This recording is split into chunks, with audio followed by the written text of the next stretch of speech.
Dünya Türkmenleri. Dünya Türkmenleri.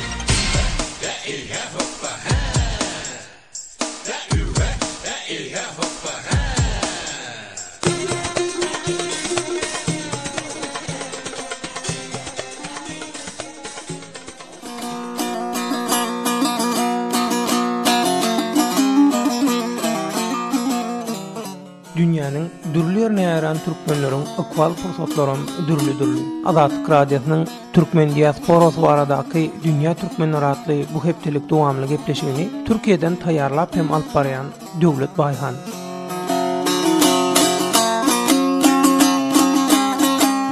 Azatlyk radiosynyň Dünýä Türkmenleri gepleşigini dinleýärsiňiz. Gepleşigimiziň bugünkü temasy Dünýä Türkmenleri birleşiginiň peýdasy.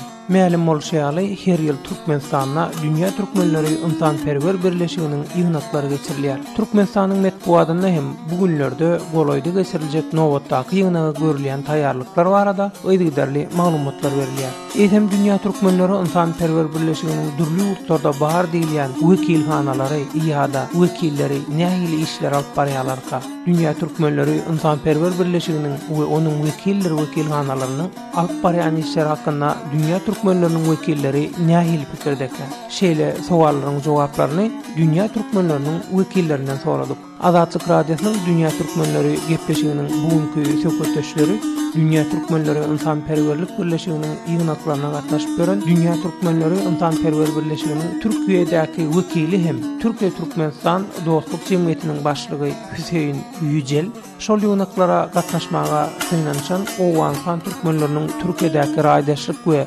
ýardam jemgyýetiniň başlygy Amanulla Gül şol ýygnaklara gatnaşmadyk. Russiýa Federasiýasynyň Guzany Uşany Oğullar Jemgyýetiniň başlygy Ýaşnar Meňburun Haýytow we Dünýä Türkmenleri ynsanperwerlik birleşiginiň ýygnaklaryna owal gatnaşan ýöne häzir agda bolsa-da gatnaşmaýan Siriýa Türkmenleriniň Watan Jemgyýetiniň başlygy Muhtar Muhammed Dağlar. Şeýle-de gepleşigimizde Azatlyk radiosynyň azatkabar.org internet sahypasynda Dünýä Türkmenleri birleşiginiň peýdasy diýen foruma dinleýijilerimiziň galyran tesirlerinden käbirini dikkatiňize ýetirer.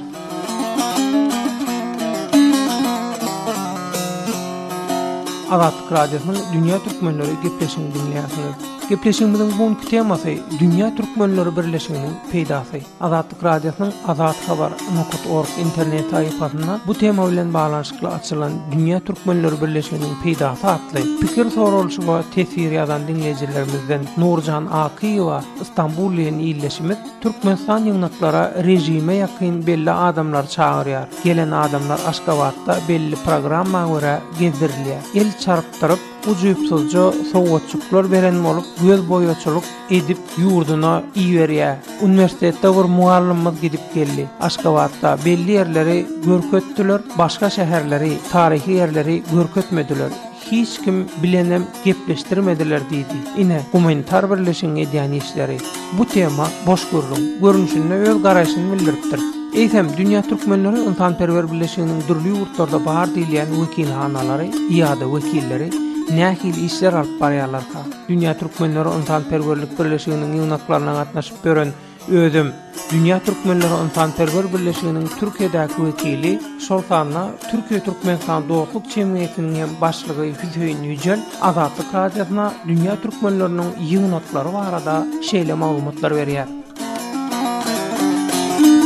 Dünýä Türkmenleri ynsanperwer birleşiginiň we onuň Türkiýede siziň ýolbaşçylyk edýän wekilhanaňyzyň Türkmenistan bilen Türkiýe gatnaşyklaryna nähili goşantlary hem peýdasy bolýar. Dünýä Türkmenler ynsanperwer birleşigine gönül vermiş insanların bir katkısı var. Devletler arası bazda bir katkımızın olması mümkün değil. Aslında Dünýä Türkmenleri ynsanperwer birleşiginiň Türkiýedäki wekilhanasynyň edýän işleri Türkiýede türkmençiligi saklamak isleýän adamlaryň bir meýletin alyp barýan jemgyýetçilik hereketinden ibaret. Şoň üçin hem halkara derejede ýagny döwletara gatnaşyklarda hiç hili rolumuz ýok. Meselem men özüm ýerli medeniýetde Türkmenistany tanatmakly üçin ýygydarly makalalar çap etdirýärin. Kiçik ýerim ýygnakdyr üçmelöňlerde hem halka Türkmenistanyň baýlyklary, durmuşy we ykdysady mümkinçilikleri hakynda gurrun berýärin. Biziň şahsy goşandymyz şeýle görünüşde bolýar. Mundan daşaryn Türkmenistanyň ilçihanasy bilen ýygydarly ara gatnaşyklary saklayar. Türkiýede geçirilen ýygnaklara Dünya Türkmenleri Insanperwer Birleşiginiň wekili hökümünde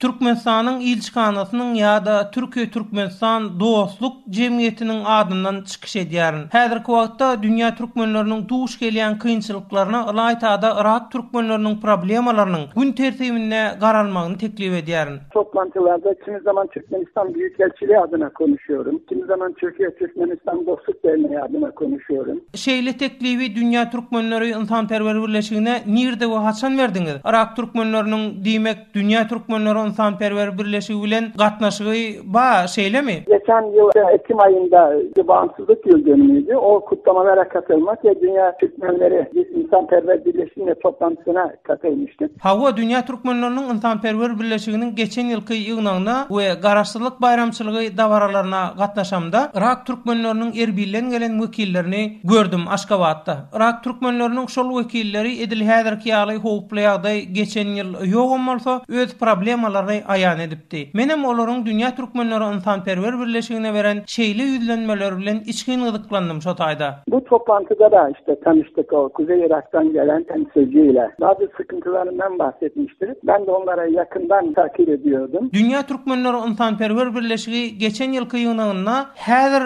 uruşyň ortasynda garly diýilen Siriýa we soňam Irak türkmenleriniň meselelerini gün tertibine alyp olara berilip biljek ýardam, kömekler hakynda maslahat etdimi? Bu geçen yılki Dünya Türkmenleri İnsanperver Birleşigi'nin toplantısına katıldığımda Dünya Türkmenleri İnsanperwer Birleşiginiň geçen ýylky ýygnagy mahalynda Irak türkmenlerine edil häzirki ýaly hop amana okdy. Dünya Türkmenleri İnsanperwer Birleşiginiň merkezine bolan ýygnakda Siriýa we Irak türkmenleriniň ýagdaýy gün tertibine getirilmedi. Diňe men we Irak'tan gelen şol türkmen wekilleriň tagallalary bilen gurnulan ikiçak gepleşiklerde, duşuklarda bu meseleleri Türkmenistan tarapyna aýan edip bildik. Men pikirime görä garaşsyz we bitarap Türkmenistan döwletiniň dürli ýurtlardaky öz türkmenleriniň hak hukuklaryny alad etmekligi tebii ýagdaýdyr. Ýagnymy ýurdun siýasatyna päsgelçiligi ýok diýärin. Dünya Türkmenleri İnsanperver Birleşigi'nin merkezinde bu konular böyle gündeme getirilmedi. Birebir benim görüşmelerimle ancak bunu. Dünya Türkmenleri İnsanperver Birleşiginiň Aşgabatda geçiriljek nowatdaky ýygnagyna nähil taýýarlyk görýäňiz we ýygnakda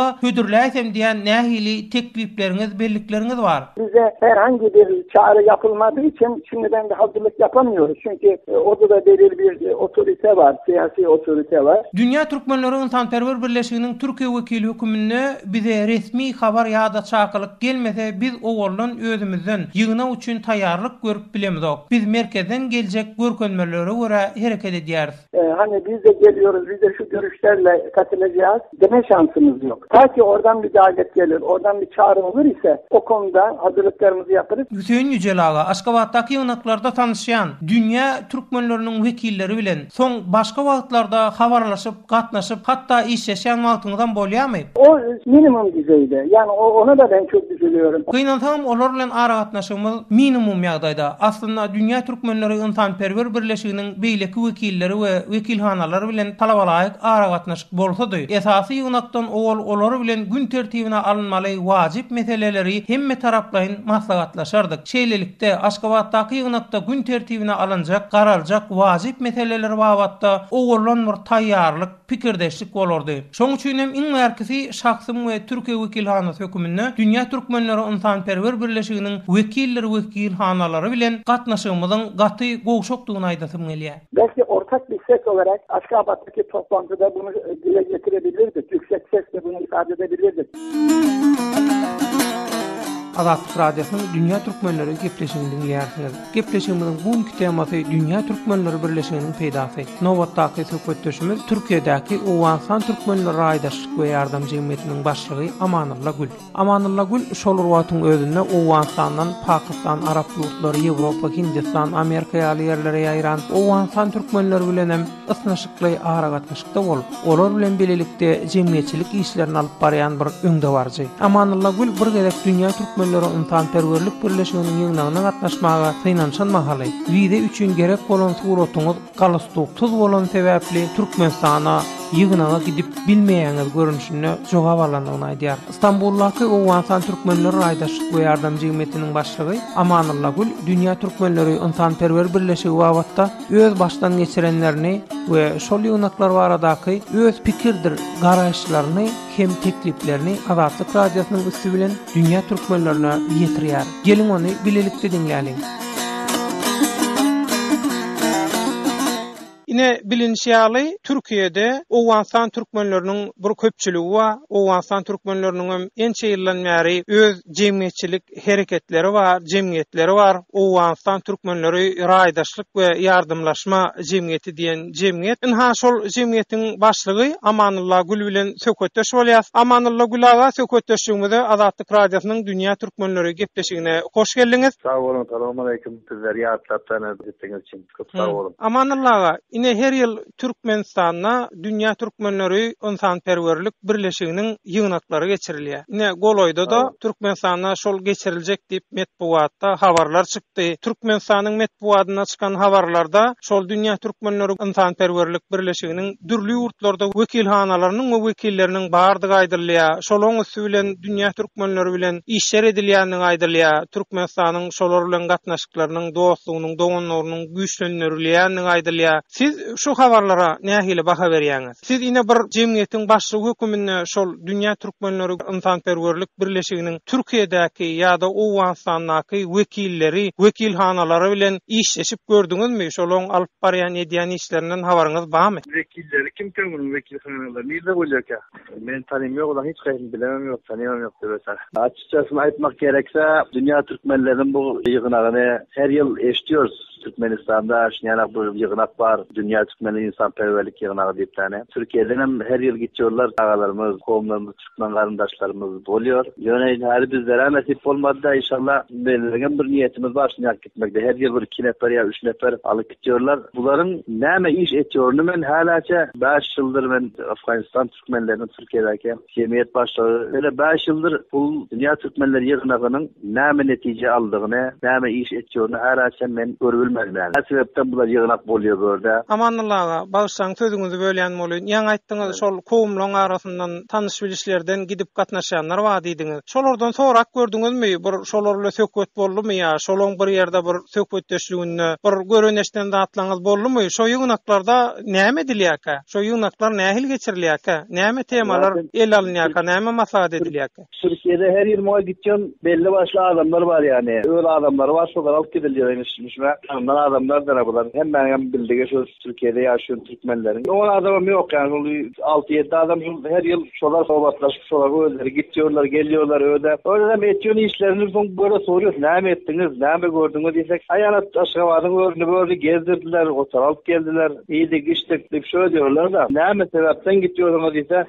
Ağzında doldurup aytacak bir cevabı yok şolara. Bizlere neymiş gidiyorlar, özleren bilecek şunu. Siz bir aýdyşyňyz ýaly ençe ýyldan bäri bir jemgyýetiň başlygy höküminde Türkiýedäki Owgan türkmenleriniň köpçüliginiň meseleleri bilen herhili şolaň problemalar bilen gazyklanyp şolara kömek edip ýören bir ýolbaşy höküminde, bir jemgyýetçilik öňde barjysy, aktivist höküminde şu halkara jemgyýetçilik işleri tejribesinden onu Dünýä Türkmenleri Ynsanperwerlik birleşiginiň bir nähili mysal almagy, nähil görül almagy gerek, nähili işler etmeli şol Dünýä Türkmenleri üçin. Şimdi meniň fikrim Dünýä Türkmenleri Ynsanperwerlik birleşiginiň eger ki edilecek bolsa Dünýä Türkmenlerine bunu bayat her ülkede etsinler. Bugün Türkmenistan'da Dünýä Türkmenlerinin ýygynagy edilýär. Bugün Arabistan'dan, Avrupa'dan, Türkiye'den, Ugan'dan, Pakistan'dan her yerden Türkmen barıyor. Şol barıyor Türkmenlerin yani %99 diýmeýin, %10'dan boşluk koyan %90'ı şonun birbirini tanıyor. Ya kuşlarından tanıyor, ya kowmy, ya awenisi, maksat hemmesi öz birbirini tanıyorlar. Öyle barıyorlar ama o şekilde. Türkmenistan ýygynagy etjek bolsa, o zaman bir ýyl Türkiýede etsin, bir ýyl Uganstanda etsin, bir ýyl Pakistanda etsin, Arabistanda etsin. Dünýä türkmenleriniň ýygynagy Türkiýede etsin. Her ýerde etsin ki hemme türkmenler basın. Böyle türkmenler mowjud. 2 tane moýsa bit oradan barjak Türkiýe, Türkmenistana. Bular iýjek işjek. Olar zaten öýde işi güýji için barýar. Öküne bir tanış taparmy? Ýa bolmasa bir Türkmenistan gelip gelermi? $500 baran adama pul berýär Türkmenistan. Ýygyna gatnaşanlara $500 pul berýärlermi? Bu ne bu adamlar ona? $500 pul berýär. Gitýär 15 gün önce ýeni çelevel kanuna bolýarlar. Evet agamana. Eger gitjek bolsa o zaman aýtmagy gerek. Türkiýeden tar berýär. 10 nefer gelsin, eje işleýän berjekler. Men Türkiýeden bersin diýsem gitdi. Bir nefer tapylmıyor sana. Pul bermedi hiç kim gitmeýär diýen ha? Kim gitjek ha? Türkiýeden adam ýok. Türkiýeden Türkmenistana bakdylar. 10 gün orada galy şu $500 berýär, ýygy içiyor, gezip geleni gardyma bolýar diýip. Kim bir gitjekler $500 pul alýar döwlet agam. Bilmem bil berjek mi berjek. Hem öten ýylam aldylar, kilam onlara wakylam. 2 ýyl awal men gideýindikden bir niýetlendim. Maýtlar suratyny berdiler da. Bu hani suratımızı versek suratında kravat takmazsın. Bir tane bizim orada şol ağızları, esnaflar, pasaport fotokopilerini toplayan ağamız peki götürdüler da. Yani gala suksuz düşülen sura sebepli. Ben ettim kravat takıp Türkmenistan gezecek bolsam da git saymenem deyip söyleyeyim ya. Şu yıl son giden ağalarımız $500 verdik söyleyeyim ayıttı da. Son kıyla yine verdiler. Öte yıldan bertirdiler. Maksat 3 yıllara $500 veriyor ekene Türkmenistan. 3 yıldır gidenler ki ilerine elini tokan yoklar yöne. Azatlyk Radiosynyň Dünya Türkmenleri gepleşigini dinleýärsiniz. Gepleşigimiz bugunky temasy Dünya Türkmenleri Birleşiginiň peýdasy.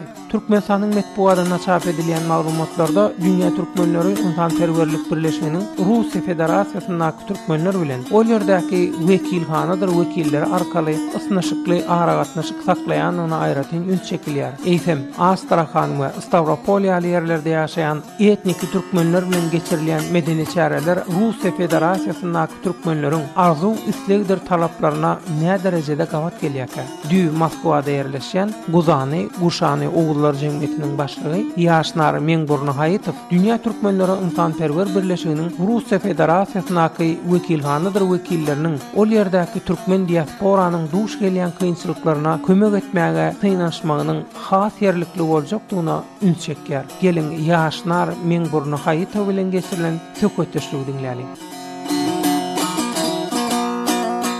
Indiki söhbetleşimiz Russiýa Federasiýasyndaky Guzany, Guşany Oğullar Jemgyýetiniň başlygy Ýaşnar Meňburny Haýytow. Ýaşnar aga nihasy halkara derejede jemgyýetçilik işi alyp barýanyňy nähili maglumat berip bilersiňiz dünýä türkmenlerine? Döwlet beren soragyň üçin sag bol.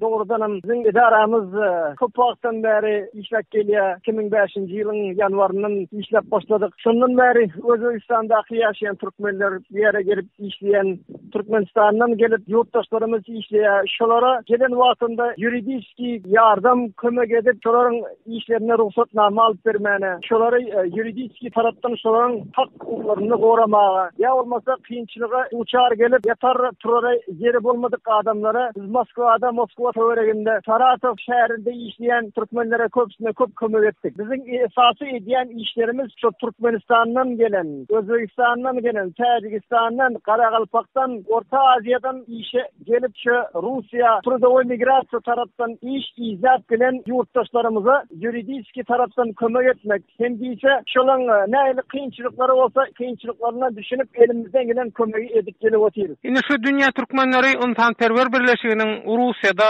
wekilhanalary we wekilleri we diýilýär. Şolar nähili işler alyp barýar Russiýa Federasiýasyna. Şolar barada bir maglumat berebilirsiňizmi? Baş üstüne maglumat bererdim. Ýöne şolaň näme işede oturanda mene bärde gelen yurttaşlarymyz köpsi habaram ýok. Bärde men işidişim boýunça studentler bilen işleýärler diýýärler. Medeni işlerini alyp barýar diýýärler. Dogrymy aýtsak 5-6 ýyldan beri şolaň näme işede oturanda biz bilmeýäsim. Habarymyzam ýok. Olar biz bilen habarlaşan agam, biz bilen işleşen agam şoň ýaly ýagdaý. Ýaşnar aga Türkmenistanyň metbuatyna tans toporlary ýa-da sunuw diýişgärleri, zatlary, barýalar, şo taýda çykyş edýärler, sergiler gurnalýar, zat diýip şolar ýaly habarlar çykýar. Hiç siziň bir şo şeýle habarlary eşiteniňiz, göreniňiz, duş geleniňiz bolmadymy Russiýa Federasiýasyna? Russiýa Federasiýasynda oňaly işler edilýändir. Dogrudan ýylda bir gezek ýa iki gezek ýöne o ýere jemgyýeti edaralary çağırlanak. Onuň hemmesi Türkmenistanyň hükümetiniň üstünden, pasolstwaň üstünden organizowat edilýär diýip eşitdik. Ýöne o ýere bizi çağıranak, biz oňaly medeni iş meriperiýatlere gatnaşamyzak. Näme üçin gatnaşaňyz? Sebäbi bizi çağıranak bar, bize habarymyzam ýok. Şol bolandan soň bilip galýar, ýaly şäherler geçirilipdir diýip eşitdik galýar. Indi siziň halkara tejribeleriňize görä şu jemgyýetçilik işleri barada ýaşnaraga Dünya Türkmenleri Gumanitar Birleşigi we şoň Russiýa Federasyonyna bolsun beýleki ýurtlardaky wekilleridir, wekilhanalary nähil jemgyýetçilik işleri alyp barsa gowy. Siziň bir maslahatyňyz, tekligiňiz barmy? Şoň ýaly maslahat berdim. Birinciden Türkmenistandan çykyp başga ýurtlara gidýän adamlary nähil iş bilen gidýärler, näme üçin gidýärler, esasy şolan sebäplerini bilmeli-de. Esasy sebäp Türkmenistanyň özünden gelip çykýar. Ol kynçylyklar Türkmenistanyň içinde emele gelýär. Şol kynçylyklar emele gelmek sebäpli olar bu ýurtdan başga ýurda çykyp gitmäne mejbur bolýarlar, mejbur. Onda siziň pikiriňize görä ýaşnaraga şu medeniýet sunwat çäreleri ýa sergilerden owal şu kynçylyk çekýän Türkmenistanyň problemalaryna üns berseler gowy bolar diýjek bolýanmy? Dünya Türkmenleri Birleşigi. Şunu dürüst aýtdyň. Birinciden şol ýurtdan adamlar näme üçin çykyp gitýän sebäbini ýurdun özünde analiz edip öwrenilmeli. Şu taýda çözülmeli. Sen aýdýan ol medeni konsert aňry bäri ol Türkmenistanyň içinde de Türkmenistanyň raýatlary görüp oturýarlar medeni sungat işgärleriniň çykyşlaryny. O medeni sungat işgärleriniň artistleriň aýdymy işitmek üçin gelenek olar Rossiýa. Olar ýurdun içindäki şol kynçylyklary duçar gelip şo mejbur bolup başga ýurtlara gidip maşgalasyna bakmak üçin gelip oturýarlar hemmesi. Esasy mesele şonda. Sebäbi o kynçylyklar Rossiýanyň özünde emele gelenek. Azatlyk Radiosynyň Dünya Türkmenleri gepleşigini dinleýärsiňiz. Gepleşigimiziň buňky temasy Dünya Türkmenleri Birleşiginiň peýdasy. Azatlyk Radiosynyň azatxabar.org internet sahypasynda bu tema bilen baglanyşykly açylan Dünya Türkmenleri Birleşiginiň peýdasy atly pikir sorulşyga galyrylan tesirlerden ýene biri Türkmen musulmanynyň ýeri lakablaryny dinleýjimiz. Hay, bu Türkmen hökümetine ontanperwerlik barmy?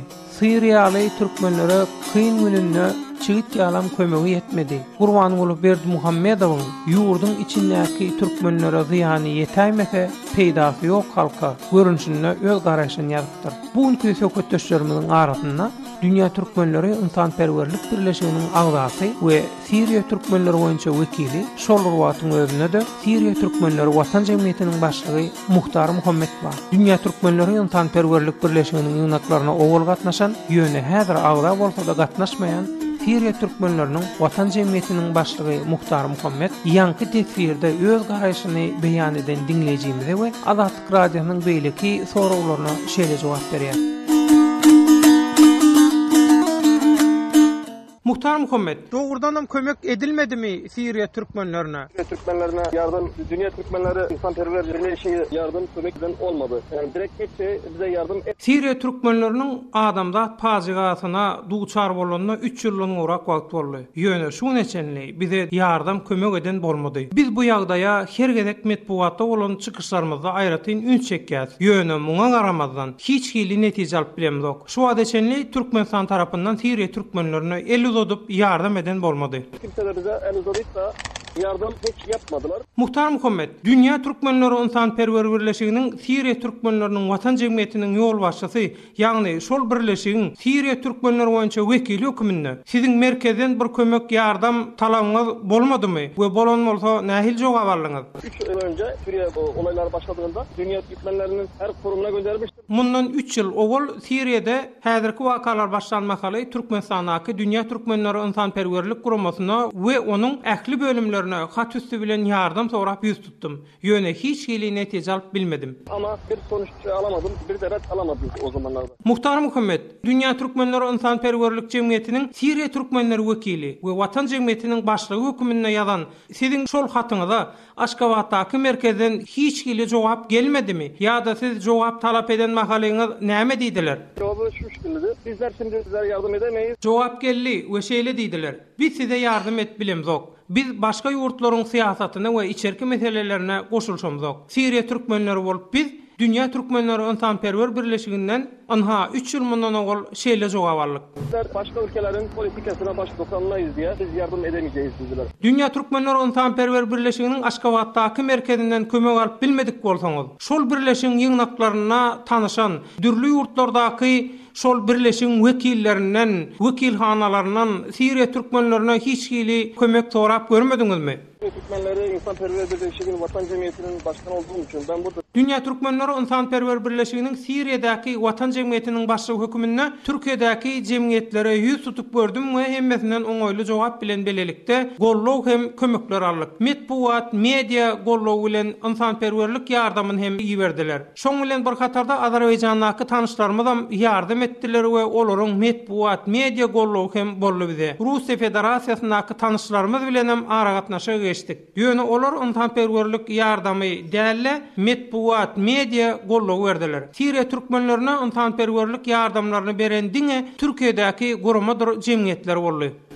Onlardan irtibata geçip onların da zaten yardım payı oldu. Muhtar Muhammed, siz Dünya Türkmenleri İnsanperwer Birleşiginiň ýygnaklarına owal gatnaşyp häzir näme üçin gatnaşamak diýäňiz? Şoň sebäbini aýdaýsaňyz Dünya Türkmenlerine. Evet, katılıyordum. İlk katıldım. Sonra bu Suriye olaylardan kere ben Siriýe türkmenleriniň Watan Jemgyýetiniň ýolbaşçysy höküminde Dünya Türkmenleri ýygnaklaryna 2 ýyl gatnaşdym. Ýöne soň Siriýede häzirki wakalaryň başlamagy bilen meni çağırmany goý bolsun etdiler. Muňa garamazdan her ýyl Siriýede türkmenleriň Watan Jemgyýeti höküminde Dünya Türkmenleri İnsanperwerlik Birleşiginiň ýygnaklaryna gatnaşmak isleýändigimizi, hökmany suratda gatnaşyp öz ýardam kömek sesimizi eşitdirmegimiz gerek diýip öňünden hat üstü bilen habar berýäs. Ýöne hiç kim bize jogap berenok we çakylyk iwerenoklar. Näme üçin beýdýärler, onu bilemok. neden yapmadıklarını ona gerçekten bilmiyorum yani. Muhtar Muhammed, Siriýe türkmenleri Watan Jemgyýetiniň başçy hökümine Dünya Türkmenleri İnsanperwer Birleşiginiň alyp barýan işleri babatda siziň nähil teklipleriniz bar? Türkmenlerin nerede olursa olsunlar bunlara sahip çıkması lazım. Men pikirime görä Dünya Türkmenleri İnsanperwer Birleşiginiň dünýädäki we daşary ýurtlardaky türkmenlere has gowy eýe çykmak we kömek etmek gerek. Dünýäde nirde we nähili bir ýagdaýda türkmen ba bolsa, olara arka çykmak gerek. Häzirki wagtda Islam döwleti diýilen Irak we Levant toparlar tarapyndan Siriýede we Irakda türkmenler öldürilýär we göçmäge, bosgunlyga mejbur edilýär. Siriýanyň Halap ýagny Aleppo sewtindäki Çopan Bey diýen ýerde şu anda ony Cuma namazından soň 20 san türkmen ýaşygydyň asyljakdygy bildiriş edilýär. Biz Dünya Türkmenleri İnsanperwer Birleşiginden syýasy gollaw ýa-da kömek islämzok. Siriýe türkmenlerine diňe insanperwerlik ýardam bilen medpuat, media gollaw isleýäris. Şeýle de geljekde Dünya Türkmenleri İnsanperwer Birleşiginiň dünýäniň dürli ýurtlaryna ýaşaýan türkmenlere has çynlakay göz bilen garap, olaryň meselelerine çynlakay çemeleşmegini we Dünya türkmenlerine has gowy eýe çykmagyny arzu edýärin. Dünyalar, erzodunlar bunu istiyoruz sadece biz. Azatlyk Radiosynyň Dünya Türkmenleri gepleşiginde bugün Dünya Türkmenleri Birleşiginiň peýdasy diýen tema esasynda Dünya Türkmenleri İnsanperwer Birleşiginiň dürli ýurtlarda alyp barýan işleri, Dünya Türkmenleri İnsanperwer Birleşiginiň we onuň wekilhanalarynyň alyp barýan işleri, hatda Dünya Türkmenleri İnsanperwer Birleşiginiň Türkiýedäki wekilhanasynyň hem Türkiýe Türkmenistan dostluk jemgyýetiniň başlygy Hüseýin Yücel, Türkiýedäki Owastan türkmenleriniň raýdaşlyk we ýardam jemgyýetiniň başlygy Amanulla Gül, Russiýa Federasiýasynyň Guşany Owullar Jemgyýetiniň başlygy Ýaşnar Meňburny Haýytow we Dünya Türkmenleri İnsanperwerlik Birleşiginiň agzaty we Siriýe türkmenleriniň arasyndaky Watan Jemgyýetiniň başlygy Muhtar Muhammed ýaly jemgyýetçilik ýolbaşçylaryň garaşdyr tekliplerini eşitdik. Şeýle de gepleşigimizde Azatlyk Radiosynyň azatkabar.org internet sayfasyndan Dünya Türkmenleri Birleşiginiň peýdasy diýen forma dinleýijilerimiziň galdyran tesirlerinden käbirini dikkatiňize ýetirdik.